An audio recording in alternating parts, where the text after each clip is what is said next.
রাস্তায় কোথাও না পেয়ে মা সন্তানের খোঁজ স্কুলে চলে যায় এবং শিক্ষকদের জিজ্ঞাসাবাদে তিনি জানেন তার মেয়ে চলে গিয়েছে 10টার পরেই।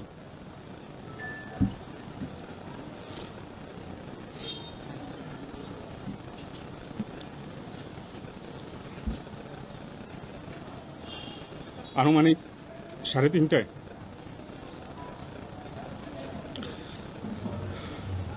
জনৈক ব্যক্তি জানান তার মেয়ের লাশ পাওয়া গিয়েছে একটি ধানের জমিতে। মা দ্রুত ছুটে যান এবং লাশটি তার মেয়ের বলে শনাক্ত করেন। বাচ্চাটি যখন চিৎকার করছিল তখনই তাকে মুখ এবং গলা টিপে তাকে হত্যা করে।